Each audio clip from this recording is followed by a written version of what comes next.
Hello everyone, welcome back my YouTube channel miss zoology. आज की इस वीडियो में हम डिस्कस करेंगे एमएससी थर्ड सेमेस्टर जूलॉजी का फोर्थ पेपर का सिलेबस। यह सिलेबस 2026 एंड 27 का है। आई होप आप लोगों का सेकेंड सेमेस्टर का एग्जाम कंप्लीट हो गया होगा, तो हम थर्ड सेमेस्टर का सिलेबस देखेंगे। तो थर्ड सेमेस्टर का first paper, second paper and third paper, ये तीनों पेपर का सिलेबस ऑलरेडी मेरे चैनल पर है, आप वहाँ जाकर ले लीजिएगा। इस वीडियो में हम सिर्फ फोर्थ पेपर का सिलेबस डिस्कस करेंगे। तो फोर्थ पेपर है जो ऑप्शनल पेपर होता है, उसमें 3 पेपर दिए गए होते हैं, paper A, paper B and paper C. इनमें से सिर्फ एक पेपर को हमें सिलेक्ट करना है।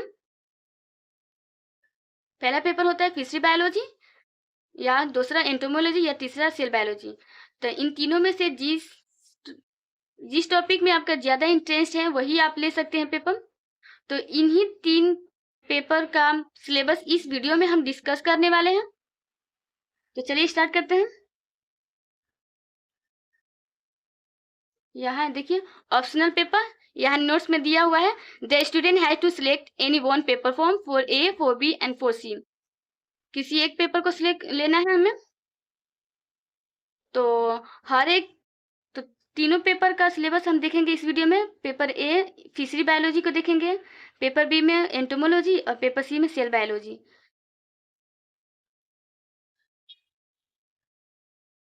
तो हम पहले फिशरी बायोलॉजी के देखते हैं। पहले देखते हैं फिशरी बायोलॉजी।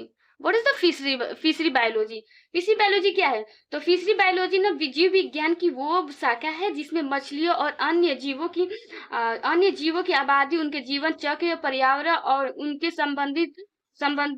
संबंधों का अध्ययन किया जाता है। उसे हम फिशरी बायोलॉजी कहते हैं। इसमें टोटल 4 यूनिट्स हैं, 1, 2, 3 एंड 4।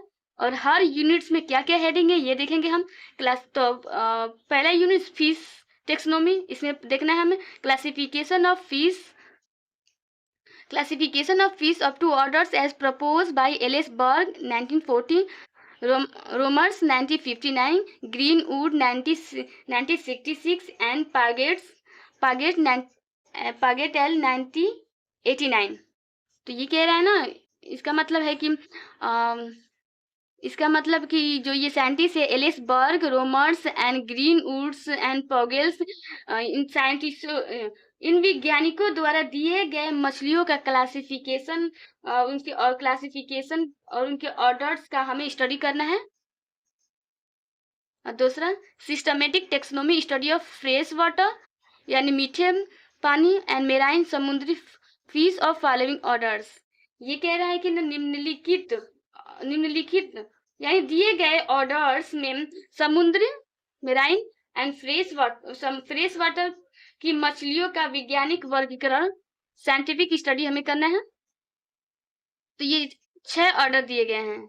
तो इन्हीं 6 ऑर्डर का स्टडी करना है कि इस ऑर्डर में कौन कौन से मछली आते हैं, इनकी पहचान क्या है, कैसे सिस्टमेटिक तरीके से इनको क्लासिफाई किया गया है। तो पहला है ऑर्डर है ना क्लूपीफॉर्मिस। इस ऑर्डर के अंदर न सामान्यतः पतली, चमकीली और झुंड में रहने वाली मछली आती है। उसकी फैमिली है क्लूपीफाइडी। और एक फैमिली है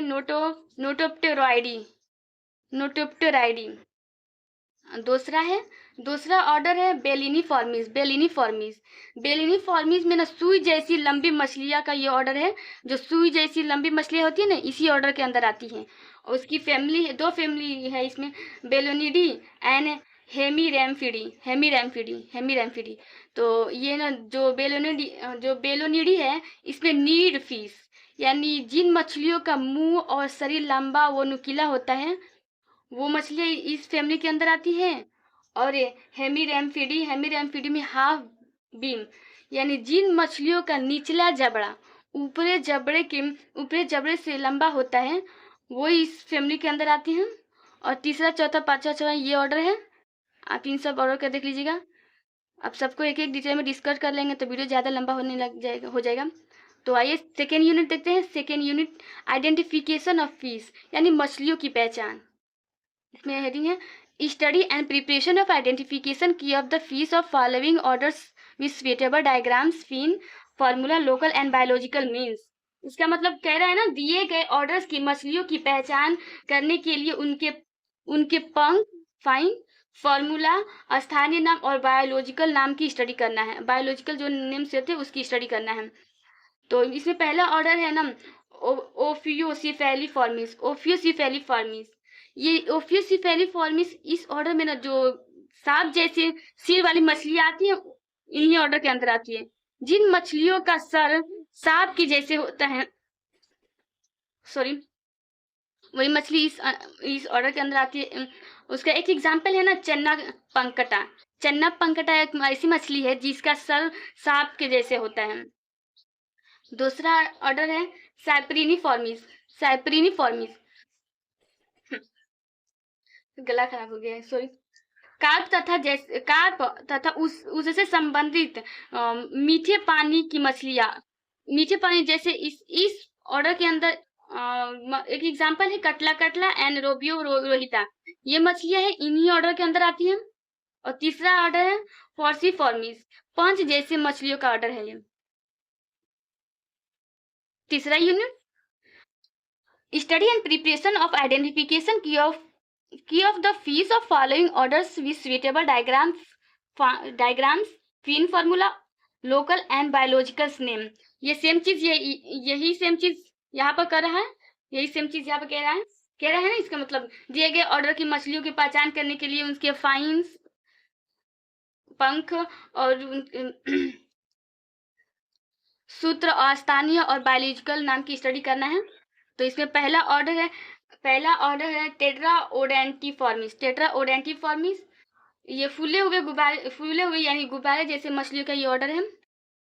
मतलब इस ऑर्डर में ना जब मछलियां खतरे में होती है ना तो अपने शरीर फुला लेती है।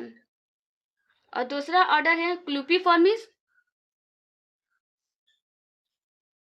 इसमें सामान्यतः पतली और झुंड में रहने वाली मछलियां आती हैं इस ऑर्डर के अंदर। और तीसरा ऑर्डर है मास्टोसेम्बेलिफॉर्मिस। ये कांटेदार जैसे मछलियों का ऑर्डर है। इनका शरीर लंबा और ईल जैसे होता है इन मछलियों का।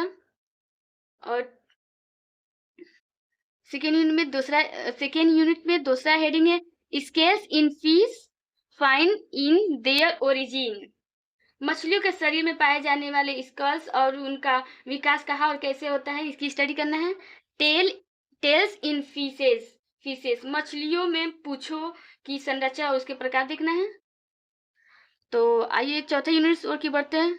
चौथा यूनिट मार्फोलॉजी मतलब किसी जीव यानी जैसे मछलियां शरीर के बनावट और बाहरी रूप का स्टडी जो किया जाता है उसे हम मार्फोलॉजी कहते हैं। तो मार्फोलॉजी चौथा यूनिट पहला हेडिंग है स्पेशलाइज्ड ऑर्गन यानी विशिष्ट अंग। ऐसे अंग जो मछलियों में विशेष कार्य करते हैं उसे हम स्पेशलाइज्ड ऑर्गन कहते हैं। तो क्या क्या ऑर्गन है? पहला है इलेक्ट्रिक ऑर्गन, बिजली उत्पन्न करने वाले अंग। दूसरा है पॉइजन ग्लैंड, जहरीली ग्रंथियां। साउंड प्रोड्यूसिंग ऑर्गन, ध्वनि उत्पन्न करने वाली अंग। लाइट प्रोड्यूसिंग ऑर्गन, प्रकाश उत्पन्न करने वाली अंग। द लेटरल लाइन सिस्टम, पार्श्व रेखा तंत्र। एंड वेबेरियल आर्सिकल्स यानी छोटी हड्डियों का समूह जो मछलियों को स्विम ब्लेडर और इनर ईयर को जोड़ता है जिससे वो सुनने की क्षमता बढ़ती है। तो ये इन सब की स्टडी करना है। सेकेंड हेडिंग है एंडोक्राइन ग्लैंड में हमें पाइनल ग्लैंड यानी ब्रेन में स्थित मेलाटोनिक हार्मोन्स बनाती है जो नींद नियंत्रित करती है। और दूसरा हाइपोफिसिस या पिट्यूटरी ग्लैंड, हाइपोफिसिस और पिट्यूटरी ग्लैंड, इसको मास्टर ग्लैंड भी कहते हैं। Adrenal ultimobranchial body, corpuscles of Stannius, urophysis, liver and kidney. इन सब की स्टडी करना है हमें चौथा यूनिट्स में। तो ये रहा हमारा फिशरी बायोलॉजी में ये चीज पढ़ना है। और आगे हम देखते हैं एंटोमोलॉजी। तो दूसरा है entomology. Entomology is the branch of the zoology that focus on the scientific study of insect यानी इसमें जूलॉजी का वो ब्रांच है जिसमें हम इंसेक्ट की स्टडी करते हैं, उसे हम एंटोमोलॉजी कहते हैं। इसमें इसका मार्फोलॉजी यानी संरचना, फिजियोलॉजी, डेवलपमेंट एंड इकोलॉजी, पारिस्थितिक विज्ञान देखना है। तो पहला यूनिट्स मार्फोलॉजी यानी संरचना, structure. The structure and nature of integuments, बाहरी आवरण की संरचना। Integuments usually refer to the outer cover of the body such as skin, cuticle, scales, feature and या exoskeleton। तो इसमें ये पढ़ना है उसका। And second heading morphology of head, सर का स्ट्रक्चर, जिसमें antenna and mouth parts, thorax, legs, wings, venation of coupling mechanism and abdomen, external genitalia यानी सिर, अस्पष्ट मुख्यांक, वंश, पैर, पंखों का सीरा व्यवस्था एंड संयोजन तंत्र तथा उदर के एक्सटर्नल ब्राहा जनांकों के स्ट्रक्चर का स्टडी करना है इसमें। Nervous system and sense organs, तंत्रिका तंत्र और ज्ञानेंद्रिया, संवेदन अंग पढ़ना है। बायोलुमिनेंस यानी जैव प्रकाश उत्पत्ति। तो पहला यूनिट्स में 4 हेडिंग पढ़ना है।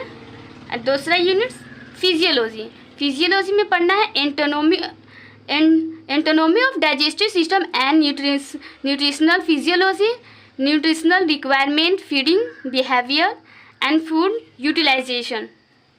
Second circulatory system and component of hemolymph, excretory organ and physiology of excretion, respiratory organs, physiology of respiration and respiratory adaptation of aquatic and endoparasitic insect। और दूसरा यूनिट्स में हमें 3 हेडिंग पढ़ना है। तो तीसरा यूनिट्स डेवलपमेंट मतलब विकास। तो reproductive organs and different method of development, जन अंग और विकास के विभिन्न प्रकार देखना है। Post embryonic larva development, different type of larva and puparium and hormonal control of diapause. तो तीसरा यूनिट में 2 हेडिंग देखना है। चौथा यूनिट में इकोलॉजी देखना है। इकोलॉजी पारिस्थितिक विज्ञान, किसका देखना है? Role of temperature, humidity and light in development and metamorphosis, origin and evolution of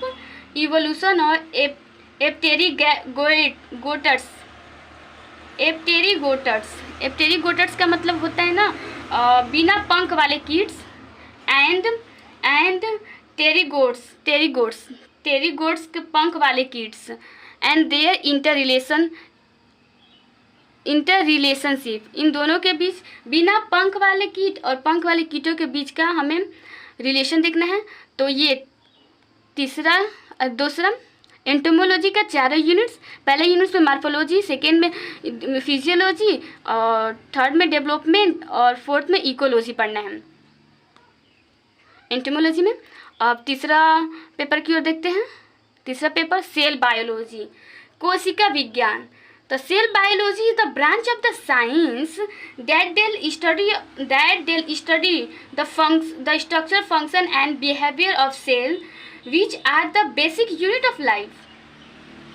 ठीक है, इसमें cytological and molecular biological technique देखना है। तो पहला यूनिट में देखना है elementary principle of phase interference polarisation, electron and scanning electron microscope, confocal microscope and live cell imaging.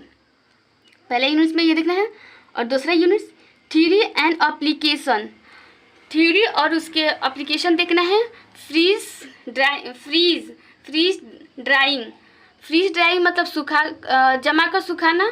X ray diffraction, radio autography, fluorescence, antibody methods of tissue culture. दूसरे units में देखना ही है।